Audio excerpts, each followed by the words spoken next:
Let's try this. There we go. So, like I was just saying, we're going to go down to lab and we're going to learn to identify some of these rocks. But you should be able to answer the quiz questions just by looking through this presentation here. So we've got the different types of rocks and the different ways we can end up with those different types of rocks. And now let's take a look specifically at what you're looking for down in lab. So pay attention to this stuff because it's going to help you out. We said last time, igneous rock forms by being crystallized, turns to crystal from a melt. So you've got molten stuff underground. And either it stays underground and hardens, or it comes out onto the surface and hardens. And the two different situations give you some really different types of rock. It's all igneous because it came from molten stuff, but it ends up looking pretty different.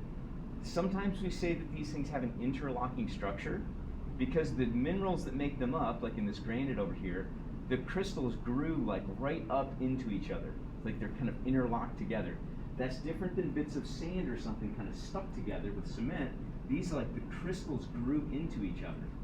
Okay? It almost looks kind of like a jigsaw puzzle when you look at one of these that's polished. So in terms of igneous rocks, we're going to look at two different characteristics that'll help us sort them. One is phaneritic. So phaneritic, all it means is you can see the crystals with your eyeball. So granite, you can see the crystals. Even if you can't quite tell it's a crystal, there's like some pinks in there, some grays, some blacks, some whites. Like there's definitely crystals in there. And they grew, weren't just bits and pieces of sand that got put together. Okay. Phaneritic rocks, another word that kind of describes them is to call them plutonic rocks. Because they form in what are known as plutons underneath the ground. They cool underground. So if magma cools slowly over the course of millions or even hundreds of millions of years, you can end up with big crystals like this. But it has to cool slow. So phaneritic, visible crystals, igneous rock. There's granite. Here's another one that's an igneous rock. It's a little bit harder to pick these out because you can't see the crystals in it. It just looks like a black rock. Like basalt is the most boringest rock that ever was, unless it's in big, huge, cool columns. It's just a black rock. There are crystals in there. They're just too darn small to see, so our word for that is aphanitic. It's an igneous rock, but you can't see the crystals. Now it can get tricky because it's hard to tell. Some of these other rocks might look igneous, but if it's like a shale or something like that, it might be very flat and kind of easy to break. Most of these igneous rocks are hard things because they cooled out of liquid magma or lava, so they're hard. So aphanitic is the other term we'll look for, a rock that's igneous, but you can't see the crystals unless you had a microscope, okay, and a thin slice of it. There's basalt. Andesite is another type of igneous rock. Now, it's what we call porphyritic. So we had aphanitic, right? Porphyritic, and do you remember what the other one was? Phaneritic, yep. So phaneritic, you can see them. Aphanitic, you can't. Porphyritic means it's got little porphyrites in it. It's got phenocrysts inside. So here's a weird situation. What happens if a rock starts cooling slow, and for the first million years it's underneath the ground, and big crystals start to form, but there's still liquid in there, and then the whole thing gets burped out onto the ground.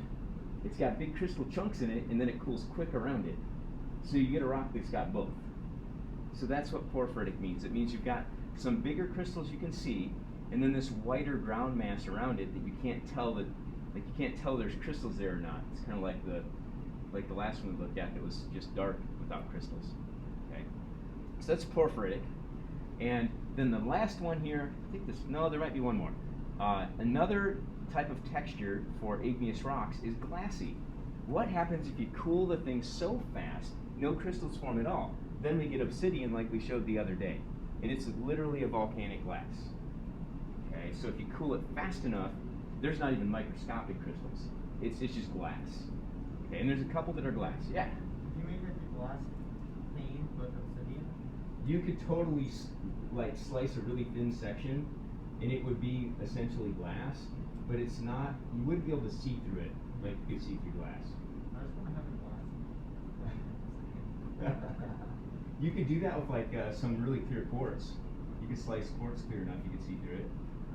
There's a number of minerals that would be clear enough to get through. In a very, I mean, it would have to be thin. We're talking like less than a millimeter thick probably, but if you look out at the edge of where it's broken on some of the sharp pieces, you can see like clearly through it. And when, this stuff's really neat because when you break this, it always breaks in these conchoidal fractures. So if you see, kind of see right here, see the little ripple effect sort of thing going on? Anybody ever shot a BB gun at a window? Yeah, me too. So when you hit it, it hits the front side of the window, and on the back side it makes this perfect little cone of glass that blows out. If you've ever seen, old school windows had that. At least my building did when I was in grade school. I'd always like look at them when I was in class. You don't never see that? Maybe kids don't do that anymore. It's probably, it's kind of a different world now. Like if you walk around with a BB gun, you're gonna get in some really big trouble nowadays. When I was a kid, we ran all over the neighborhood with our BB guns. It was like a normal thing. It didn't really break. Oh, it didn't break it? Well, if you shoot one hard enough, the impact on the front of the window will send a cone of percussion through the window glass, and it will blow a perfect cone out the backside. And that's exactly what happens with this stuff. When you hit it, it scoops, like flakes out a piece. And that's how you can make an arrowhead out of this rock. But other rock you can't do that with, it won't break like that. So we'll play with some of this, maybe we'll break some. This stuff breaks so fine, if you knock a flake off of this and don't break the edge of it, the edge of the flake is no thicker than one molecule. Like that's the thinnest you can get of anything, right? It's just one molecule thick. That's so thin that it will just, they used to use it for eye surgery, I was telling you guys. You can part the cells. It doesn't crush them or cut them, it spreads cells apart. And then it heals really well. But my gosh, do you bleed if you get cut by that. Yeah. Can you make a knife out of obsidian then? Absolutely. This is exactly what Native Americans made their knives out of. Yep. You can, I've helped people skin like whole deers with this stuff. Yeah. You got to keep sharpening it because it is so thin it breaks real easy. But yeah, if you knock a flake off of that, you could walk up to like a piece of leather or deer skin and just rip it right open, like quicker than a knife. It's just like so sharp. And so you got to be careful with it. A lot of Native Americans just carried a piece of it with them, and then when they needed a tool, they just knock a new flake off and then do some work with it because it dulls pretty quick. The chert that we have around here that we can make arrowheads out of behaves kind of similarly, but it's a lot harder. It doesn't break to such a fine edge. So it's a little bit better for like a saw or something like that. This stuff is really sharp. This is volcanic glass. There's other types of glass too that we'll talk about. This is another term called vesicular, which basically means bubbles. So if you've got a rock and it's got bubble holes, guess what happened? The magma had bubbles in it. There were air pockets in the bubbles. When it got erupted as lava, it hardened with the air pockets in it. So you can have bubbles. This is basalt, just that black, kind of boring looking rock, but with bubbles. So a vesicular basalt, right? Okay, let's do sed rocks. So sedimentary rocks, many of them form through erosion and deposition and then re-cementation, but there's other ways they can form too. We'll look at those. So stuff erodes off the landscape here, the water washes it out, it settles, which is where the word sedimentary comes from, to the bottom of the ocean or the lake, and then it gets compacted, and eventually something glues it together over time. Some sort of cement holds it together. It's easy to tell these types of rocks. They're called clastic sedimentary rocks because it sounds like bashtic sedimentary rocks. We identify them by their grain size. So it doesn't matter what it's made up of. It can be made up of just about anything, but how big are the chunks it's made up of? And it's pretty simple here. If it's really coarse, like pebble size, like these nice rounded pebbles here, it's either a conglomerate or a breccia. Breccia is just the word for broken pebbles. So if it's nice rounded pebbles, it's a conglomerate. Kind of looks like, sometimes people call these pudding stones, because if you cut it open, it looks like pudding on the inside. Like what's the pudding you have at like Christmas time or whatever? Fruit pudding. It's got like all the different things in it. I don't know. Nobody likes that stuff. And then sandstone is stuff that has sand-sized stuff. Not too complicated. So there's smaller sand-sized stuff. There's a little bit bigger sand-sized stuff. The siltstone is stuff that's composed of essentially silt. So very, very fine, gritty stuff that you can't quite see with your eyes, but you can kind of feel it's gritty. And it's kind of crumbly.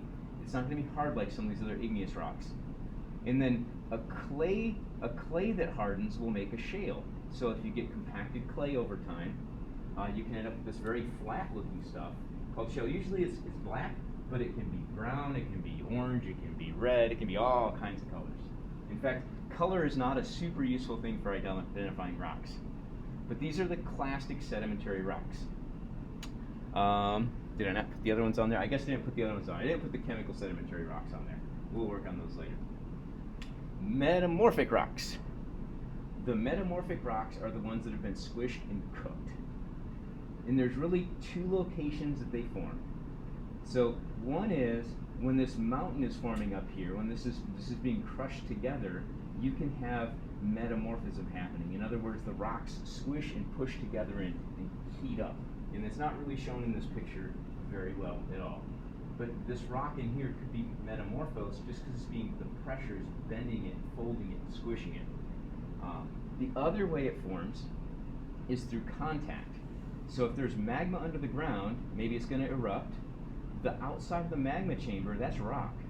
Well, the heat and the pressure from that magma will bake all of this contacting area around it. So this is known as contact metamorphism. And these rocks look oftentimes very different than rocks that got squished.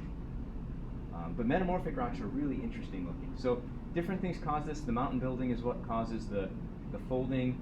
The magma can cause the contact metamorphism. And this all has to do with plate tectonics. We'll talk about that later. So some foliated metamorphic rocks. These ones are pretty easy to identify.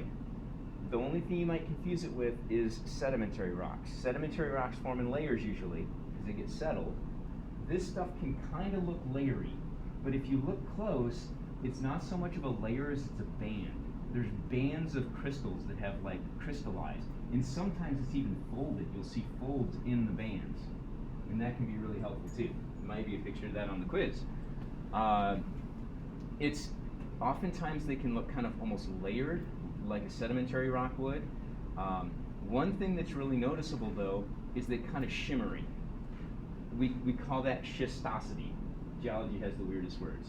We have rocks called schist. We have rocks called gneiss. So you can have a nice piece of schist.